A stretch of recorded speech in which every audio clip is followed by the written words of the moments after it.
Soybeans move higher on Thursday for the first time in 6 sessions.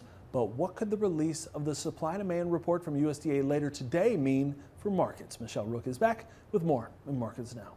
Welcome to Markets Now. I'm Michelle Rook with Rich Nelson with Allendale, and we had a higher day in livestock greens, leaning mostly lower except for some fractional gains in soybeans. And Rich, let's talk about the activity in the grain trade. Obviously, the market gearing up here for the big USDA data dump.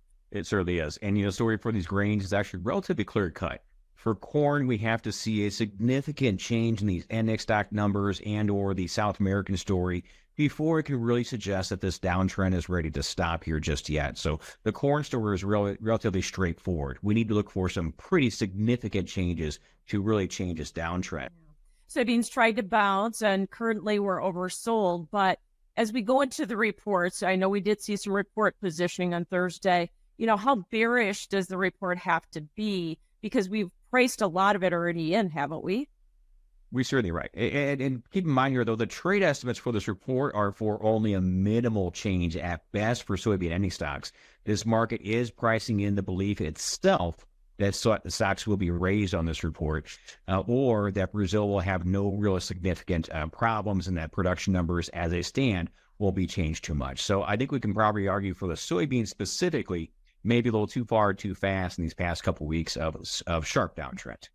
So after we get past the report, Rich, are we going to be honed in on Brazil harvest results or weather, or what's going to be moving that market?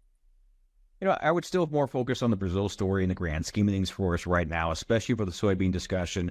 The harvest results are one thing, but keep in mind this is a long, protracted harvest, and I'm actually a lot more focused on the crop which is still in development, which is the vast bulk of the crop in Brazil right now.